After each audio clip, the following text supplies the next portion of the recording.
Our devotion for today comes again. We're going through the Sermon on the Mount, and today we're starting at Matthew 5, verse 21. It says, "You've heard that it was said to those of old, 'You shall not murder,' and whoever murders will be liable to judgment. But I say to you that everyone who is angry with his brother will be liable to judgment. Whoever insults his brother will be liable to the council. And whoever says, 'You fool,' will be liable to the hell of fire. So if you are offering your gift at the altar, and there remember that your brother has something against you, leave your gift before the altar and go. First be reconciled to your brother, then come and offer your gift. Come to terms quickly with your accuser while you're going with him to court, lest your accuser hand you over to the judge to the guard, and you be put in prison. Truly I say to you, you will never get out unless you have paid the last penny." With this recording, I don't know how much background noise you can hear. If you can hear the people doing landscaping, I apologize. This verse, I don't think requires a whole lot of background. The only thing that kind of flagged to me as I walked through it was, what does it mean to be liable to the council? That would be like the church council, the authority of the time. But this says it says two things. One is that we are called not to live in anger with one another.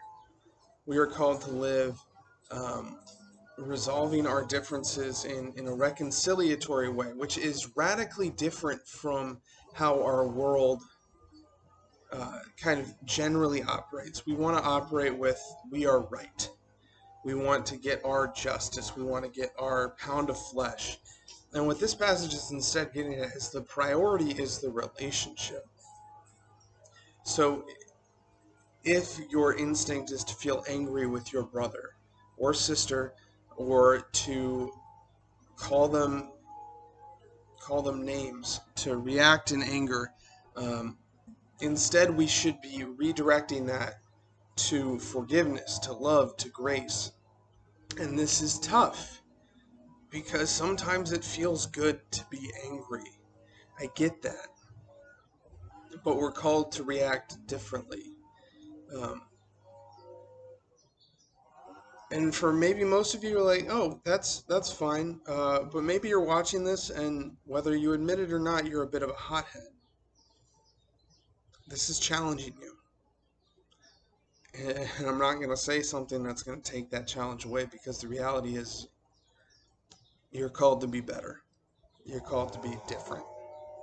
And then the second part is come to terms quickly with your accuser. And this is actually a pretty cool reflection of something that counseling has discovered since then.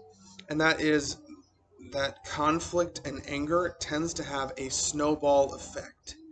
And this is something, if you are going to do marriage counseling with me, or pre-marriage counseling with me, or generally conflict, if you and someone you are in conflict with, a friend, a spouse, whatever,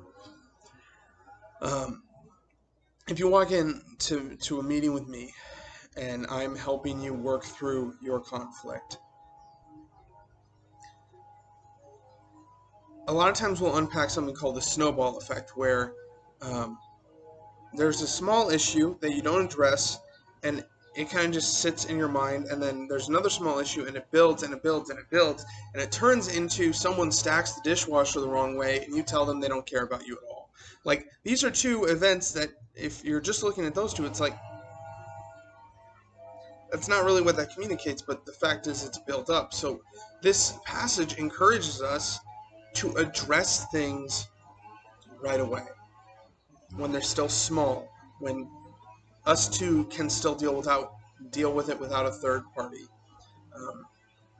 And one kind of example of this if you are married, or you're in reality, if you're just in a close relationship with someone you see every day, something I do with my wife every single night is I just turn to her and ask before we go to bed. I say, "Is there anything we need to talk about? Is there anything I did during the day that had irritated her, um, that had been something I shouldn't have done, that I didn't do something I should have done, um, anything like that, small during the day that wasn't really worth bringing attention to at the time. But there's that opportunity before we go to bed, before we go to sleep, to deal with it. And if it's something, I didn't put the laundry in the hamper all the way, like I just tossed it on top. I didn't actually put it in the bag. That's an easy you're right. I should have been less lazy, put it in the bag. So we deal with that. And then she turns around and she asks me the same question. She said, "Josh, is there anything we need to talk about from the day?" And what that does is it provides us a daily opportunity to address the issues before they become big. It's worked for 2 years. Um, so that's, I guess, just a practical strategy that I would offer to you if you have a family member, if you have a friend, if you have kids. At the end of the day, as you're putting them in bed, praying with them, reading with them, whatever your bedtime routine is, just say, "Hey, is there anything we need to talk about today?" And just get in that habit of addressing problems before they become big. And I'm sorry I went over time. I probably should have split this into 2 days, but um, it is what it is. I hope you stuck through it. Um, with that, I think we're done with the anger passage. Brothers and sisters, go in peace. Serve the Lord. Thanks be to God.